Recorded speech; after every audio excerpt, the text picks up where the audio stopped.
Hello there. Thank you so much, everyone, for having me today. This is Asif Bhangar, and I am going to talk about the greatest personality of criticism named John Dryden. Dryden इंग्लिस्तान में 9 class की तहरीक बोलो के ज़ेर असर rise हुई और Dryden ने उस असर को बोलो से लेकर अपने कौमी मिजाज व अदब के हवाले से कबूल किया। बोलो की इस मंजूम तसनीफ़ का अंग्रेज़ी में मंजूम तर्जुमा भी ड्राइडन ने सर विलियम स्वाम के साथ मिलकर किया। उस वक्त इंग्लिस्तान में चार्ल्स दोम की हुकूमत थी। ड्राइडन ने महसूस किया कि इंग्लिस्तान के फ़िक्र व अदब के सामने कोई असूल नहीं है। उसने 9 क्लासियत के ज़ेर असर इंग्लिस्तान के फ़िक्र व अदब के लिए असूल मरतब किए। लेकिन बोलो और ड्राइडन में बड़ा और बुनियादी फ़र्क ये है कि ड्राइडन अंग्रेज़ है और वो शेक्सपियर के दौर के कारनामों को फरामोश नहीं कर सकता। ड्राइडन का बेहतरीन तनकीदी मज़मून एन एसे ऑफ ड्रामेटिक पोइसी है। यह मज़मून मुकालमे की शक्ल में है जिसमें 4 आदमी आपस में बातें कर रहे हैं। पहला पर्सन क्राइट्स, दूसरा लिसिडियस, तीसरा यूजीनियस और चौथा नीआंडर है। नीआंडर खुद ड्राइडन है। बेस ड्रामे के बारे में है। क्राइट्स उन असूलों का हामी है जो अरस्तू से चले आ रहे हैं और जिन्हें बोलो ने कायम किया है। यूजीनियस कदीम राइटर्स के साथ साथ जदीद राइटर्स का भी जिक्र करता है। उसका नुक्ता नज़र ये है कि कदमा अपनी जगह सही हैं, लेकिन ज़िंदगी की इर्तका के साथ जदीद ज़िंदगी में कुछ ऐसी चीज़ें भी आई हैं जो कदीम इंसानों के यहाँ नहीं थी। कदीम से जदीद की तरफ इर्तका करके शायरी बेहतर हो गई है। कदमा ने जो ओल्ड राइटर्स थे जज्बात, इश्क व मोहब्बत को तर्क कर दिया था। जदीद शोरा ने उन जज्बात को शायरी का हिस्सा बना दिया है। लिसिडियस जदीद फ्रांसीसी शायरी का मुद्दा है और इस बात को तस्लीम करता है कि लुई चारदम के ज़माने में फ्रांसीसी शोरा यानी जो फ्रांस के शायर थे, शायरी को उरूज कमाल तक पहुंचा दिया था। वो ये भी कहता है कि फ्रांसीसी ड्रामा निगार असूलों की पाबंदी करते हैं। उनके यहाँ अकल गालिब है, उनका तर्ज बेहतर है। लेकिन उसके बरखिलाफ़ नीआंडर यानी ड्राइडन ख़ुद अंग्रेज़ी ड्रामे की हिमायत करता है। अंग्रेज़ी ड्रामा असूल के ख़िलाफ़ ज़रूर है और ऐसे ड्रामे की हिमायत क्लासिकियत के असूल के यकीनन मुनाफी है, लेकिन अंग्रेज़ी ड्रामे में वो चीज़ है जिससे कदमा वाक़ुफ़ नहीं थे, यानी कि ऐसी चीज़ जिससे जो ओल्ड राइटर्स थे वो वाक़ुफ़ नहीं थे। अगर अरस्तू अंग्रेज़ी ड्रामा देखता तो वो भी अपने असूल बदलने पर मजबूर हो जाता। अंग्रेज़ी ड्रामा ज़िंदगी की जीती जागती तस्वीर है। उसमें वो रंगारंगी है जो महज असूलों की पाबंदी से हासिल नहीं हो सकती।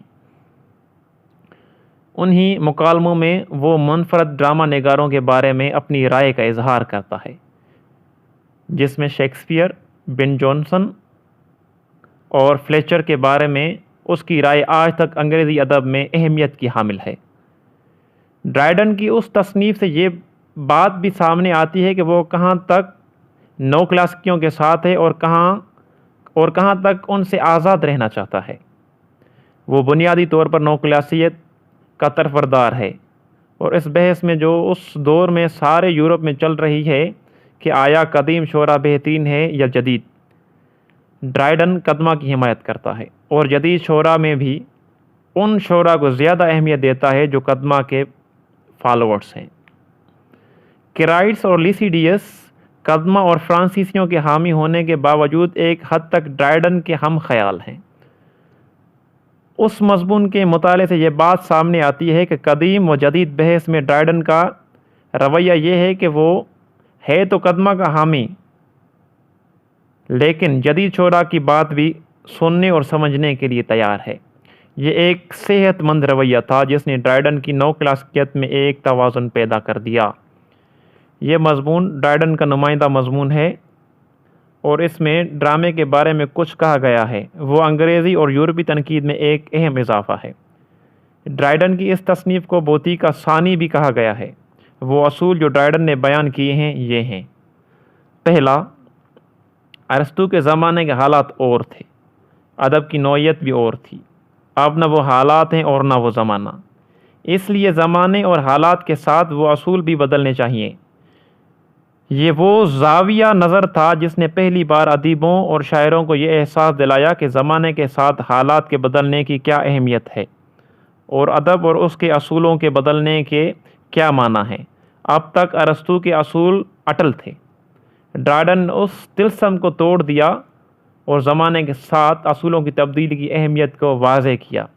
نمبر 2، ڈرائڈن کہتا ہے کہ ہر قوم کی جینیسس مختلف ہوتی ہے، اس لیے اس کے اصول بھی دوسری قوموں سے مختلف ہونے چاہیے۔ ارسطو نے اپنے زمانے اور اپنے ملک کے ڈراموں کا جائزہ لے کر اصول واضح کیے تھے۔ اگر وہ انگریزی ڈرامے کا مطالعہ کرتا تو یقیناً اپنے اصولوں پر نظر ثانی کرتا۔ یونانی منطقی لوگ تھے اور فرانسیسی بھی کچھ اسی طرح کے مزاج کے حامل ہیں، اس لیے انہوں نے یونانیوں کے اصولوں کو بہتر طور پر استعمال کیا ہے۔ انگریز مختلف لوگ ہیں اور بے اصول لوگ ہیں، اس لیے ان کے ڈراموں میں اصولوں کی پابندی کو معیار بنانا یقیناً ایک غلطی ہے۔ اس طرح ڈرائڈن پہلی بار قومی تنقید کی بنیاد ڈالتا ہے۔ نمبر 3، ڈرائڈن انگریزی ڈرامے سے اصول اخذ کر کے اس کی خصوصیات واضح کرتا ہے اور بتاتا ہے کہ انگریز اپنے ادب کو کس طرح اپنے مخصوص اصولوں کے مطابق پرکھیں۔ وہ انگریزی تنقید کا بانی ہے۔ نمبر 4، ڈرائڈن کی تنقید کی اہمیت یہ ہے کہ اس نے شیکسپیئر کا مطالعہ کر کے شعراء کے مخصوص مطالعے کی بنیاد ڈالی۔ بن جونسن کے خاموش عورت، سائلنٹ وومن کا تنقیدی مطالعہ کر کے کتابوں پر تنقید لکھنے کی طرح ڈالی۔ اسی کے ساتھ ساتھ یورپ کی مختلف زبانوں کے ڈراموں اور ادبیات کا مطالعہ کر کے تقابلی تنقید کی بنیاد رکھی۔ شیکسپیئر اور بن جونسن کا مطالعہ کر کے اس نے بتایا کہ دو شاعروں یا دو ادیبوں کا موازنہ کیسے کیا جائے۔ یہ وہ باتیں ہیں جو آج عام اور معمولی نظر آتی ہیں، لیکن جب ڈرائڈن نے ان کی اہمیت کو اجاگر کیا اس وقت یہ باتیں یورپ کے ذہن کے لیے نہیں تھیں۔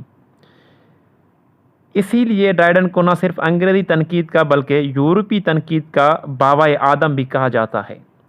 اس اعتبار سے وہ انگریزی ادب کا سب سے اہم نقاد ہے۔